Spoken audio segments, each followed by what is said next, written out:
Yo agradezco muchísimo la presentación que hizo el Bloque Radical con la documentación que prepararon, pero a mí me gusta mucho hacer investigación histórica con precisión y con rigurosidad. En primer lugar, las afirmaciones políticas de la reivindicación de la teoría de los dos demonios es apología del delito. Apología del delito porque el genocidio tiene una jurisprudencia que anota justamente el 24 de marzo de 1976 como el inicio de la política terrorista del Estado que genera un genocidio. Ese es un hecho, si se quiere, judicial, que está establecido de esa manera. Después está todo lo demás, que coincidimos, porque lo hemos dicho tantas veces, de que el golpe en realidad empieza con el terrorismo de Estado que se inicia en Villa Constitución el 20 de marzo de 1975. Hemos escrito decenas de libros y lo hemos dicho. Y escribimos un libro que se llamó Perón, la AAA y los Estados. Un libro que en una feria del libro tuvo más venta que los libros de Felipe Piña, año 2007, en pleno desarrollo del kirchnerismo. Fue impresionante. En donde por primera vez traíamos el relato de alguien que había estado el día de la fundación de la AAA. 8 de octubre de 1973, cuando Perón está cumpliendo 78 años y convoca a configurar un aparato paramilitar. Esto es así, lo escribimos, lo dijimos. Pero después está lo otro, lo que me parece que tiene que ver con la precisión histórica y la rigurosidad política. La teoría de los dos demonios, lo que elimina, lo que deja de lado, es la construcción de justicia, a la que, a mi entender, con muchísimo desarrollo, expuso la diputada Bruera en la sesión especial del 23 de marzo.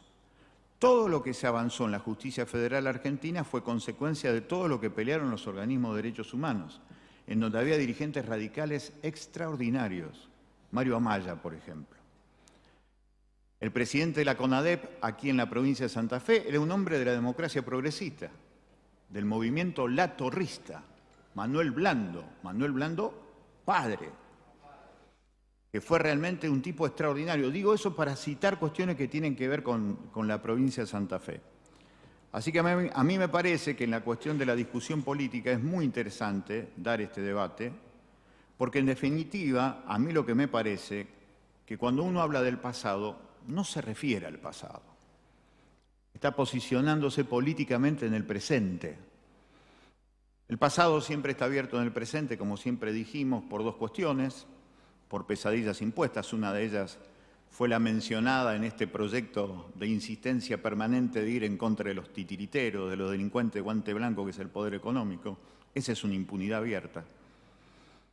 Y del otro lado está la discusión política sobre lo que expresa poner una vez más en debate una decisión que ya es jurisprudencia internacional, que en la Argentina hubo un genocidio, porque los delitos cometidos por las organizaciones guerrilleras son delitos civiles.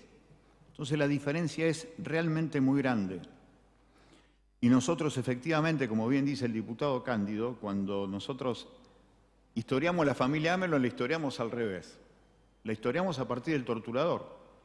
El torturador estaba libre, incluso se recibió de abogado. Juan Daniel Amelón se recibió de abogado.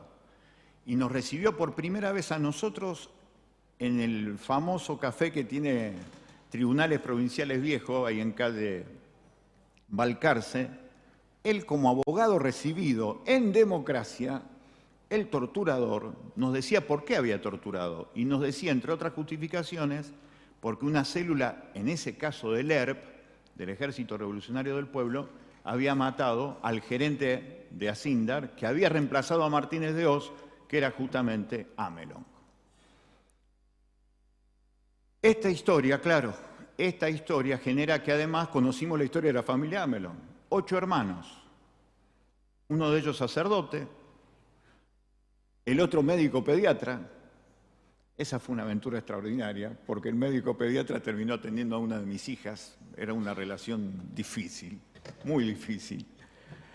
Pero lo cierto es que estas cuestiones, para mí, exigen precisión y profundidad. Yo por eso lo que señalo, a mi entender, que los dichos de la reivindicación de la teoría de los dos demonios, a mi entender, entran directamente en la apología del delito. Y esa apología del delito lleva a posiciones políticas en el presente, como también se han expresado esta tarde en la legislatura. Y después está la otra historia, que es el gran debate sobre lo que significan los límites o no del alfonsinismo. Es innegable lo que hizo Alfonsín hasta 1985 en materia de derechos humanos.